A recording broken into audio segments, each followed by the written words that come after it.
way of perceiving the same activity relationships by calling them mandatory or discretionary.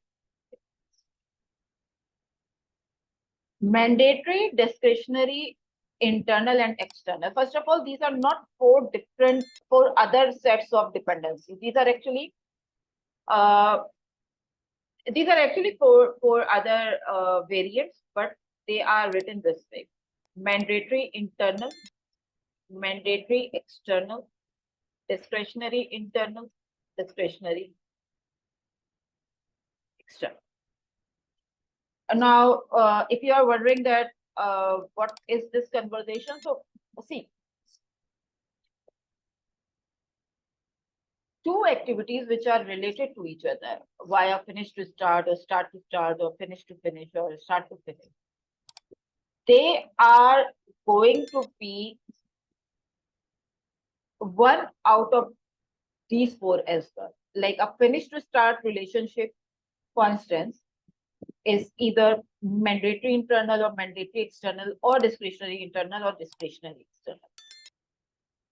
Same goes for a start to start relationship, same goes for a finish to finish relationship, and same goes for a start to finish relationship. Usually, this is our understanding. We do not really call it out this way.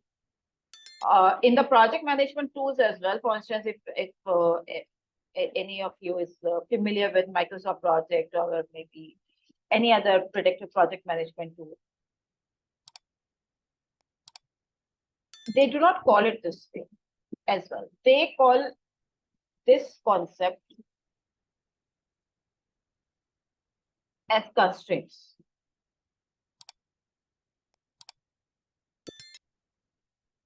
Project management tools can be different in their terminology, right? So for instance, Microsoft Project calls this concept as constraint. A different, any other tool can have a different terminology, but one way or the other, this accommodation would be there. Without this, you can't really proceed with your arrangement of the activity. See, what is mandatory? First of all, mandatory means hard dependency. You can't really move it. Something which is hard in nature, you can't really move it. Right? For instance, like the way I was just telling Isman that usually the regulatory legalities, compliances, standardization related terms and conditions and directives are hard and fast. Those are hard dependencies. You don't really mess that up. That can be a huge penalty on the fee. That's a hard dependency.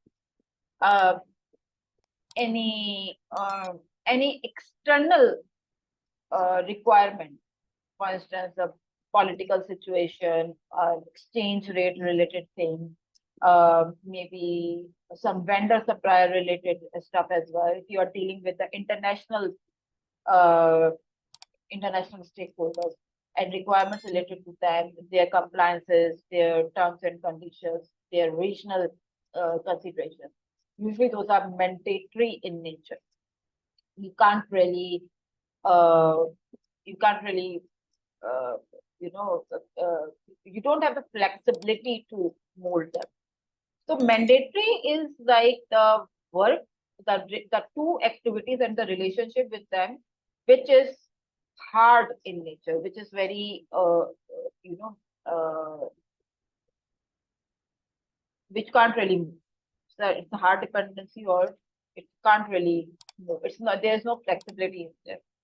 So you can't really consider a finish to start, for instance, in this case, in a start to start manner or in a finish to finish manner. Discretionary is exactly the opposite of mandatory. Discretionary is like there's some push and flexibility available in that relationship. And if you want to you want to mold it or change it in your own interest, you have the provision of doing that. Later on, when we check the schedule compression techniques, and there we will see fast tracking technique. There I will make a mention of discretionary dependency. Fast tracking is only a possibility when you have discretionary dependency between the activities. Otherwise, fast tracking is not an option. So something which is flexible or soft in nature.